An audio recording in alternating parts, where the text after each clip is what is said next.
स्वागत है दोस्तों आपका मेरे चैनल में। एंड आज का जो हमारा टॉपिक है वो है पी के आई का फुल फॉर्म होता है पब्लिक की इंफ्रास्ट्रक्चर। सो जो पब्लिक की इंफ्रास्ट्रक्चर है वो हमारा एसिमेट्रिक की इंक्रिप्शन से रिलेटेड है। और एसिमेट्रिक जो हमारी इंक्रिप्शन होती है, जैसे कि मैं आपको पहले भी बता चुका हूँ कि उसमें एक पब्लिक की होती है और उसमें एक प्राइवेट की होती है। सिमिलरली पी के आई में इसको कहते हैं पब्लिक की इंफ्रास्ट्रक्चर, बट इसमें भी दो की का प्रयोग होता है, एक पब्लिक की और एक प्राइवेट की का। अगर आपको मतलब और ज़्यादा जानकारी लेनी होगी इंक्रिप्शन के बारे में, या फिर आपको पता करना है कि सिमेट्री क्या होती है, तो उनके लिए मैं ऑलरेडी वीडियो बना चुका हूँ।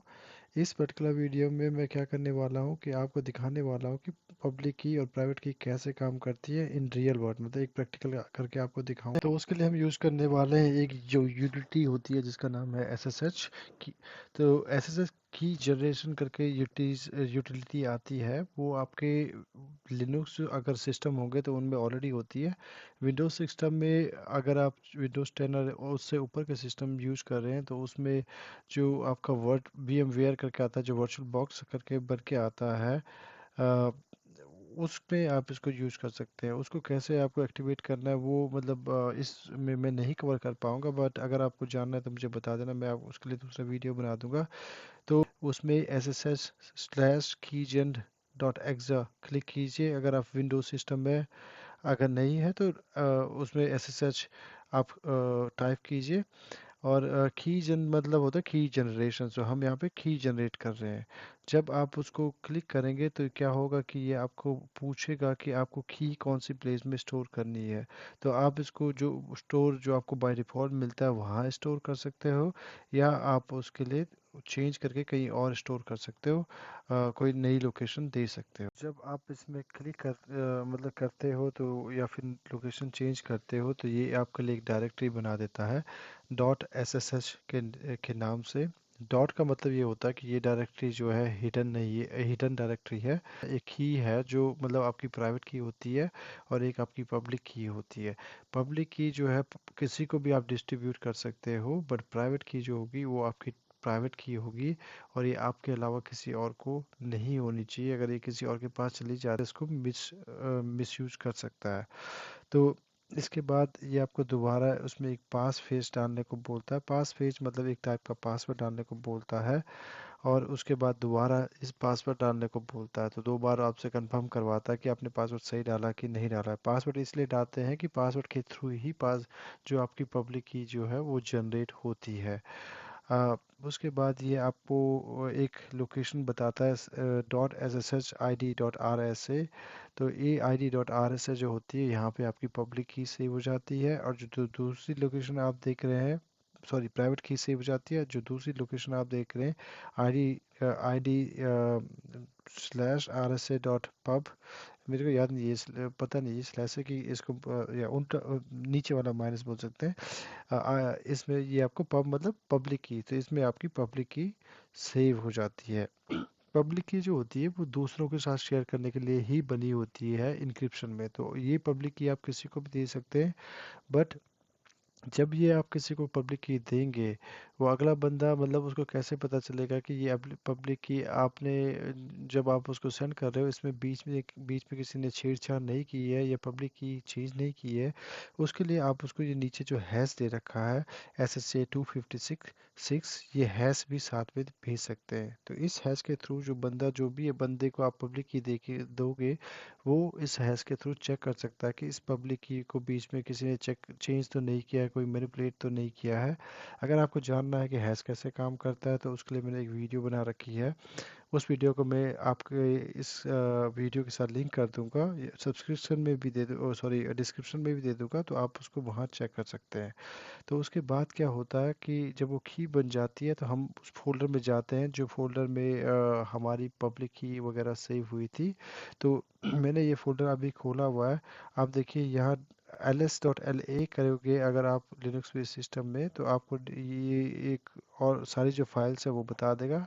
उसमें वो साथ में ए करने से वो आपको हिडन फाइल्स भी बता देगा। तो इसमें आप देख सकते हैं .ssh नाम से जो डायरेक्टरी बनी हुई है, इसके अंदर हमारी फाइल्स थी। तो इसके अंदर जाने के बाद अगर आप पर्टिकुलर फाइल के अंदर जाते हैं तो आपको दो इसमें फोल्डर बने हुए मिलेंगे। एक होगा id.rsa, जिसमें id.rsa को अगर आप के ए टी मतलब कैट मतलब पढ़ने का कमांड होता है लिनक्स में, वो करोगे तो आपको अपनी पब्लिक की मिल जाएगी।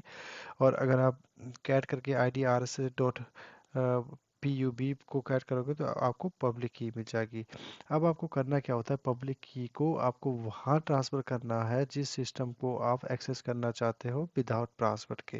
तो इस केस में मैं आपको एग्जांपल दे रहा हूँ, S S copy I D and then उसके बाद I slash dot S S H I D R S S dot P U B, जहाँ जो है वो पब्लिक की अभी हमने जो है सेव कर रखी है, प्लस द सर्वर का जो है यूजर नेम और एट द रेट उस सर्वर की आप आईपी जहाँ ये आप पब्लिक की भेजना चाहते हैं।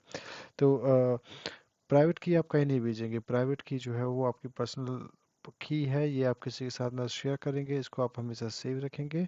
पर जो पब्लिक की है वो आप किसी के साथ भी डिस्ट्रीब्यूट कर सकते हैं।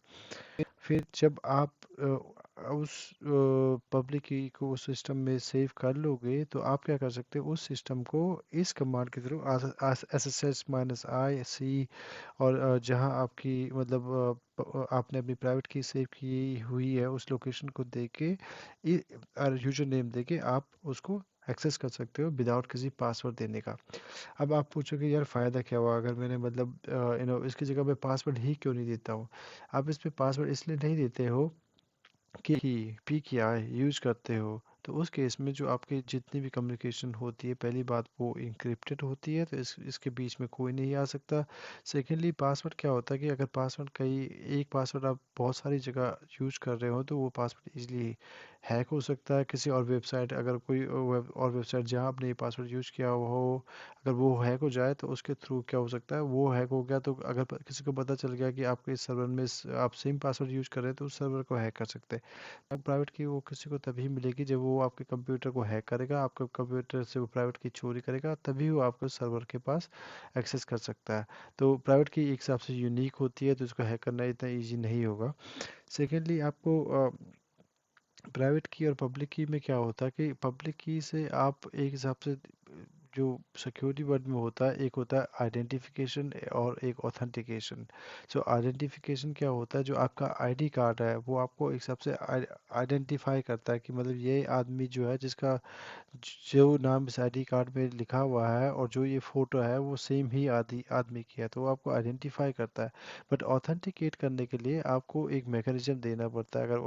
अगर आप कहीं गेट पे एक्सेस करते हो, अगर आपके पास खाली आईडी कार्ड है तो आप आईडी कार्ड से एक्सेस नहीं कर सकते हो जब तक कि आपका उस सिस्टम में जहां आप खुद को जहां आपको एंट्री करनी हो उस सिस्टम में आपके नाम की आईडी नहीं बना रखी हो और उसके कुछ ना कुछ चिप आपके आईडी के अंदर नहीं डाल रखा होगा जो हमसे बात कर सके, तो वो आपको ऑथेंटिकेट नहीं करेगा। तो आपकी पब्लिक की होगी, वो पब्लिक की क्या होगी, आपको एक हिसाब से आइडेंटिफाई करेगी जिसको आप ऑलरेडी उस सर्वर में दे देंगे जहाँ पे आपको एक्सेस करना है।